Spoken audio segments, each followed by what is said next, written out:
We are 11 games into this season, and I've worn this thing twice. One for one of the worst performances I've ever seen a Leafs team play against the Los Angeles Kings, and whatever the hell this was tonight. You lose 6-4 to the Buffalo Sabres.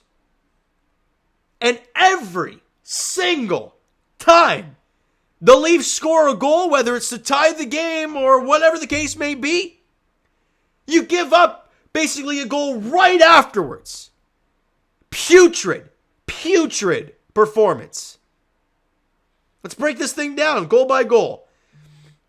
Mitch Marner scores. They shot the puck from the point. It was blocked, and Marner reads it and bursts up the middle of the ice. Riley gives it over to Järnkrok, who fires a seed to Mitch Marner on a breakaway, and he beats Devin Levi, makes it 1-0 Leafs. Great stuff. 4 minutes after that, though, on a power play, JJ Peterka scores, and it's a 1-1 game.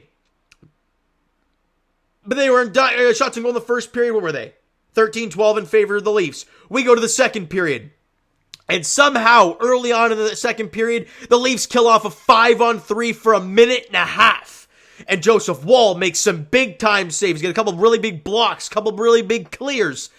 And that's with David Kampf in the box, your best penalty killer. So you had to grind it, and you got out of it somehow, killed both off. Not long after that, you get a power play, and you're thinking, wow, momentum has shifted. You kill off the big penalties. Now you got a power play. Matthews comes out of his zone and passes it Mitch Marner, but kind of a suicide pass because he's got Tage Thompson bearing in on him, and he tries to pass it back to Matthews, but it gets picked off by Tage Thompson, and he squeaks it through Joseph Woll, short-handed. After killing off a minute and a half, I don't get it. And you give up a shorthanded goal, and now you're trailing 2-1. And that goal was at, the first goal, the Marner goal was at 12:05, assisted by Riley Järnkrok. The Peterka goal was at 16:13 of the first period. Tage Thompson shorthanded at 6:28. 5 minutes after that, Austin Matthews buries one.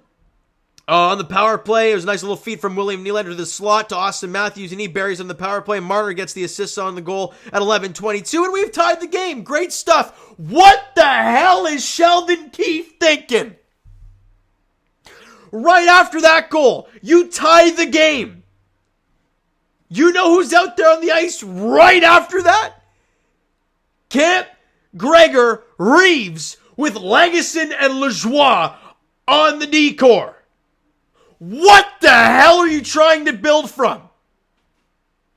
And just like that, they get the puck in their own end. It's Johnson who gets his first career point. Congrats to him. Fires a pass up to Jeff Skinner, who somehow got behind everybody. And he takes a slap shot and beats Woll top cheese short side. Not a great goal. You kind of want that one back. Sure, it was a good shot, but anything short side you don't like. And just like that, 34 seconds after you tie the game, you give it right back. Why is your fourth line out there with a D-core that has played like 2 games all year? Lajoie has not played a game with the Leafs this season. He just got called up. Lagesson has played, 2 games? This is game 3, maybe? I think it is. Maybe it's game 4. I don't know what the hell it is. And then you have the line that does nothing. Your fourth line out there with those guys right after you score a goal. I don't get it. I thoroughly do not understand it. Shots on goal in the second period were 15-10 in favor of Buffalo, and you're trailing 3-2 heading into the third. But 17 seconds into the third period, Marner wins the puck battle along the boards below the goal line, and then passes in front to Matthews, and he buries it on Devin Levi. He's got 2 in the game. 17 seconds in, he's got 10. Marner with the lone assist, and we are tied at 3. Thank God. But they weren't done. Like, honest to goodness, what the hell am I watching? Less than 3 minutes after that, after the Matthews goal, they come down on, I can't remember, was it on man rush? No. All I know was that there was a centering pass, and if you're Joseph Woll, right, so you're looking, I'm standing here in net, John Klingberg was horrid all night long. He is standing right beside Joe Woll, And as the player, it was a Mittelstadt going around the net. He tries to get in the passing lane for the first shot. Doesn't do it at all. And Woll makes the great first save. Or no, maybe it was Peterka. And then Mittelstadt was the shot. Stopped by Joe Woll. And Jordan Greenway buries the rebound. Meanwhile, Klingberg is still standing beside Joe Woll. Like, what the hell is this guy doing out there? He's useless. Absolutely useless. Siri. Yeah, thank you for stopping. She was ready to say something to me here. I saw her in the corner. But then she shut off. She heard me and was like, oh, I don't want to talk to him. And just like that, less than 3 minutes after, you're trailing yet again. But then a point shot for Mark Giordano is deflected in by Austin Matthews. He's got a hat trick, goal number 11 on the year. That was, just over 4 minutes after the Greenway goal. Gio for Marner. And the Leafs have tied the game yet again. It's 4-4. Marner has the, a 4-point night. We were all looking for the Marner game. Matthews 5-on-5. Well, you got 2 5-on-5 goals from Matthews. You got the 4-point game from Mitch Marner, and you still found a way to lose. Because right after the Matthews goal, did the Leafs have any pressure the rest of the game? Because it felt like right after that goal, we're all holding our breath because they've allowed all these goals right to this point, right after they've scored. But then they just constantly pressure, and a point shot from Rasmus Dahlin, fitting as it is, hits off the shoulder of Alex Tuch and redirects in past Joe Woll. But if you look at Joe Woll's position, he's kind of back in the net. I don't know if that's not confident or what, but that beats him. You can't blame him for it. It hit the dude's shoulder, but of course that's the game winner as it goes off Tuch's shoulder with under 8 to play. And now you're down 5-4. And that goal was 5 minutes after the Matthews goal to tie it. And then, as you pull the goaltender, John Klingberg has the puck at the point, tries to float it on, but not. Hits Alex Tuch right in the chest. Like, sure, great one, John. Great one. And then Tuch scores the empty netter to seal it 6-4. Putrid defensive game. And the inability for this team to play any sort of consistent game. But it's crazy. When your big guys are not scoring, you get nada from anybody else. Marner had 1, Matthews had 3. Those are your goal scorers today. Where's Bertuzzi? Where's Nyes? I love Matthew Nyes, but he scored 2 goals, both in the same game. Where's Domi? Hasn't scored yet for the Leafs. Noah Gregor scored on opening night. I thought he was great today in the early goings of the game, but he only has 1 goal. I don't think Camp has scored this year. Your bottom 6 has nothing for you. And you allow 6 goals. I understand Liljegren's hurt. I get it. Jake McCabe's hurt.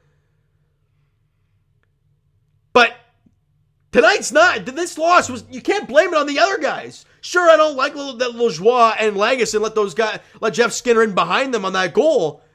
But every other goal, I mean, who's on the ice for? Let me check out the plus-minus stats, because we know that one. Klingberg's a -3. Ryan Reeves a -2. It's not good, man. It's not good at all. I know I'm getting angry. I know it's only game 11. First off, I am shocked. I am baffled that Joe Woll played today. Because Samsonov was outstanding against the Bruins. And for a guy like I mentioned in the last video, he's making more money. He's done it before for you in the big moments. So you want him to be the guy. And after that great start against the Bruins, you want to put him back out there, see if he can get rolling here. But they go right back to Joe Woll, and for the second consecutive game, he hasn't looked good. I mean, I'm a Joe Woll guy, sure, but I'm being honest, he wasn't great tonight. There were moments of good saves, sure. But you'd love him to, not allow 5.